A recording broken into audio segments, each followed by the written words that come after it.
সবাইকে স্বাগত। সকালের কোলাজে সাজানো একটা ব্লগ তোমাদের সাথে শেয়ার করলাম।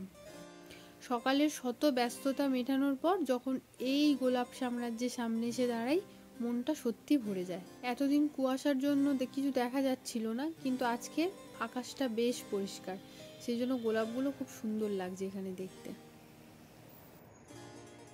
তো গত দুদিন বাড়ি থেকে বেরোনোর একদম সময় পাইনি। আজকের মেয়েকে স্কুলে পৌঁছে দিয়ে আমি একটু হাঁটতে বেরোলাম। আর আজকের সকালটা মেঘ রোদ এরকম হচ্ছে, কখনো রোদ উঠছে তো কখনো আবার মেঘে ঢেকে যাচ্ছে। বোঝা যাচ্ছে না বেলার দিকটা ঠিক কেমন হবে।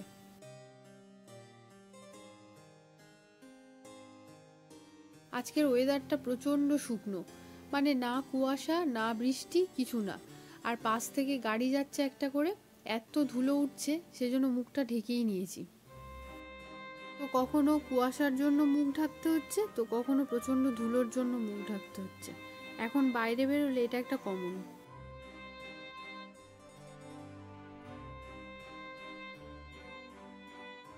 আর জবা ফুলের গাছের অবস্থা দেখো, অনেক কুড়ি এসছে, কিন্তু পিঁপড়ের এই সাদা সাদা আঠাতে কুড়িগুলো ঝরে ঝরে পড়ে যাচ্ছে।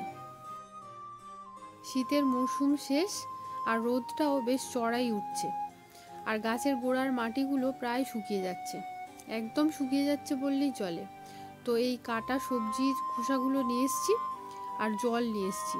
গাছের গোড়ায় আজকে সবজির খোসাগুলো দিয়ে দিলাম, যাতে তলার মাটিটা সুন্দর থাকে আর গাছের পাতাগুলো যাতে শুকিয়ে না যায়।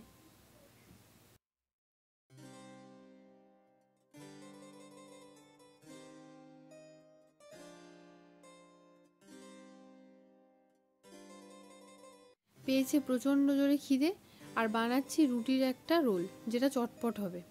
সকালের কিছু তরকারি কিছু ভাজা সব বেঁচে গেছিলো, তো ওটা দিয়েই বানাবো।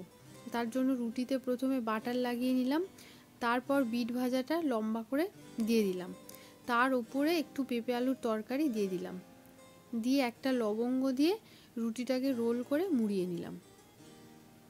খেতে কিন্তু খুব টেস্টি হয়েছিল।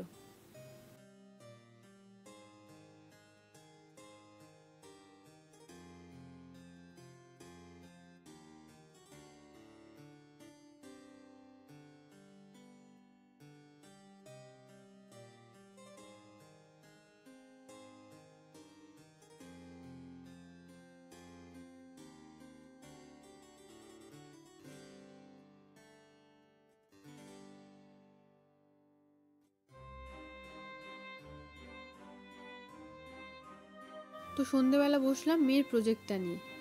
মিস স্কুলেতে বলেছেন সিজনের উপরে কিছু করাবেন, তো তার জন্য ইনিশিয়াল যে শেপটা ওটা করে দিতে বলেছেন। তো সবাইকেই করে নিয়ে যেতে হবে। একটা রাউন্ড শেপের উপরে স্কাই ব্লু কালার দিয়ে পেস্ট করে দিতে হবে। তো আমি একটা মাউন্ট বোর্ড পেপার নিয়ে সেটাকে প্রথমে রাউন্ড শেপ নিয়ে এসে ছুরি দিয়ে কেটে নিলাম গোল করে। এরপর স্কাই ব্লু কালারের চার্ট পেপারটা ওই একই রাউন্ড শেপ করে নিয়ে ওর উপরে আঠা দিয়ে বসিয়ে দিলাম।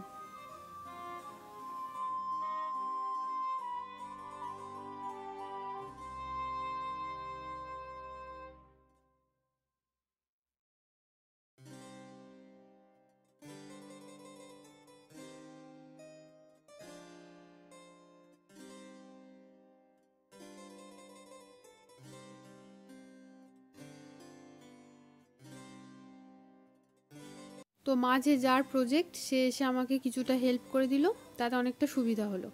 আর সব কিছু কেটে গুছিয়ে রেডি করে দিলাম, কেননা আর টাইম নেই, আগামী দিনই এটাকে সাবমিট করতে হবে। আর আজকের ব্লগটাকে আমি এই পর্যন্তই রাখছি। ভালো লেগে থাকলে অবশ্যই লাইক শেয়ার অ্যান্ড সাবস্ক্রাইব। দেখা হচ্ছে আগামী দিন নতুন একটা ব্লগে। আর আজকের ব্লগটা যদি ভালো লেগে থাকে তাহলে অবশ্যই সাবস্ক্রাইব করতে ভুলো না।